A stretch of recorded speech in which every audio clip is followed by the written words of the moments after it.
আসসালামু আলাইকুম রহমতুল্লাহ বরকাত। আলহামদুলিল্লাহ ওয়াসসালাতু ওয়াসসালামু আলা রাসূলিল্লাহ।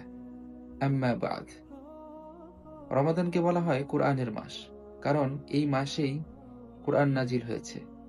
যে ব্যাপারে মহান আল্লাহ তাআলা কুরআনে বলেছেন, শাহরু রমাদানাল্লাযী উনজিলা ফীহিল কুরআন হুদাল লিন-নাস। এটা সেই মাস যে মাসে আমি কুরআন নাজিল করেছি, যা মানুষের জন্য হেদায়েত স্বরূপ। প্রিয় বন্ধুরা, এই কুরআন মহান আল্লাহ তাআলা আমাদেরকে ঘরের শোকেজে কিংবা মসজিদে সাজিয়ে রাখার জন্য দেয়নি। এটা আমাদের জন্য তিনি দিয়েছেন, আমরা যেন এই কোরআনকে মেনে সঠিক পথে চলতে পারি।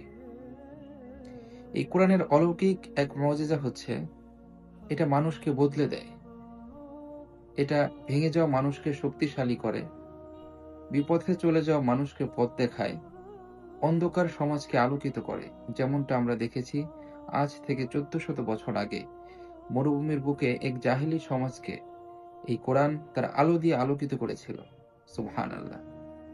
আমরাও যদি এই রমাদান থেকে এই কোরআনটাকে পড়ার চেষ্টা করি, বোঝার চেষ্টা করি এবং বুঝে আমাদের জীবনে, পারিবারিক জীবনে, সামাজিক জীবনে, রাষ্ট্রীয় জীবনে এই কোরআনকে যদি আমরা দাওয়াত, আন্দোলন, সংগ্রামের মাধ্যমে বাস্তবায়ন করতে পারি, ইনশাআল্লাহ আমাদের জীবন এবং আমাদের দেশ, আমাদের রাষ্ট্র বদলে যাবে, আলোকিত হয়ে যাবে ইনশাআল্লাহ।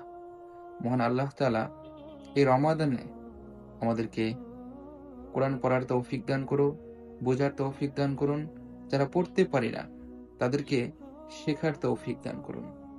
আমিন।